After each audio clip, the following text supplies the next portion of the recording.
Assalamualaikum warahmatullahi wabarakatuh. Saya Getri Meladi dari kelas Farmasi 1A.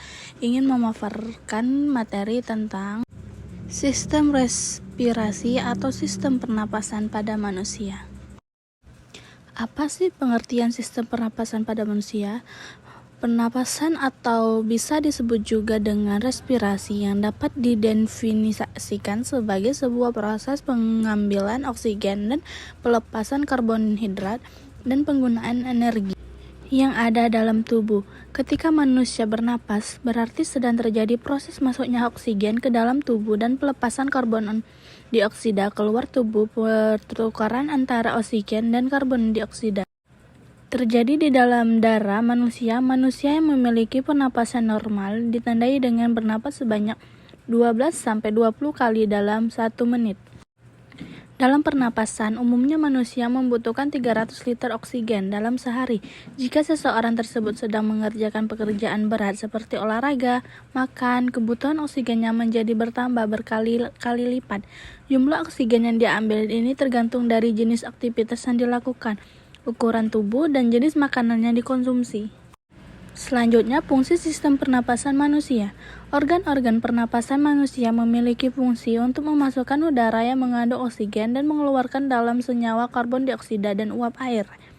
Selain itu, pernapasan sistem pernapasan manusia juga memiliki fungsi untuk membuat suara. Berikut adalah beberapa fungsi sistem pernapasan manusia. Yang pertama, menghirup dan menghembuskan udara atau bernapas pada paru-paru.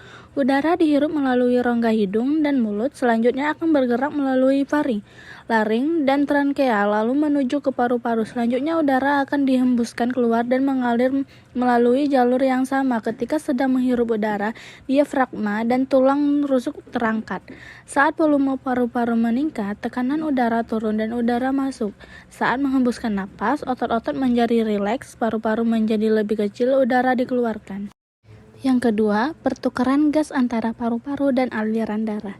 Di dalam paru-paru akan terjadi pertukaran antara oksigen dengan limbah karbon dioksida. Proses ini disebut dengan respirasi eksterna dan terjadi di alveolus. Oksigen yang dihirup akan mengikat molekul hemoglobin dalam sel darah merah dan dipompa melalui aliran darah. Yang ketiga, pertukaran gas antara aliran darah dan jaringan di dalam tubuh. Aliran darah akan mengalir oksigen ke sel tubuh dan membuang limbah karbon dioksida. Proses ini disebut respirasi internal. Pada proses ini, sel darah merah akan membawa oksigen yang diserap dan paru-paru ke seluruh tubuh melalui pembuluh darah. Yang keempat, menciptakan suara. Udara yang mengentarkan pita suara akan menciptakan sebuah suara. Suara ini dibentuk oleh struktur di saluran pernapasan bagian atas. Selama pernapasan, udara akan mengalir dari paru-paru ke kotak suara. Saat manusia berbicara, otot di laring akan menggerakkan tulang rawan arytenoid. Selanjutnya akan mendorong pita suara. Getaran yang besar pada pita suara akan menghasilkan suara bernada tinggi. Yang kelima, mencium bau. Proses penciuman dimulai dengan serat penciuman yang melapisi rongga hidung. Saat udara memasuki rongga hidung, bahan-bahan kimia di udara akan mengaktifkan reseptor sistem saraf, stimulus. Ini akan mengirimkan sinyal ke otak. Sinyal tersebut akan bergerak dan dari situlah manusia bisa mengenal bau.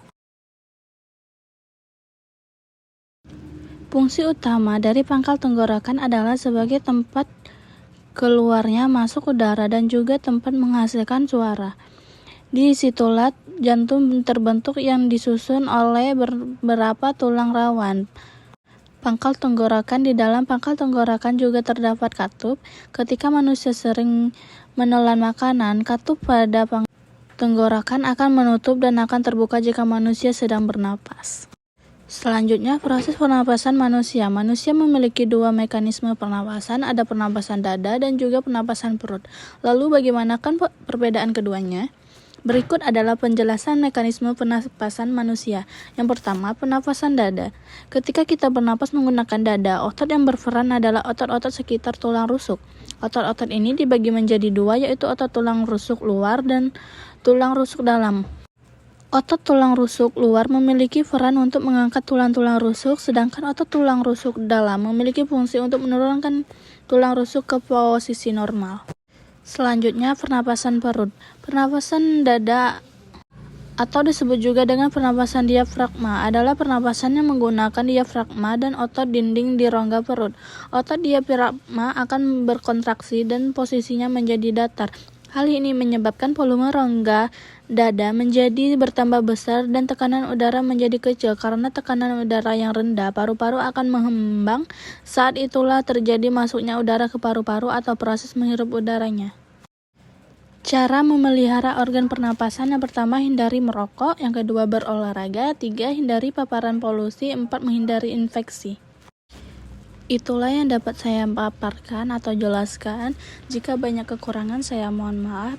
Saya akhiri, wabillahi taufiq wal hidayah. Wassalamualaikum warahmatullahi wabarakatuh. Sekian, terima kasih.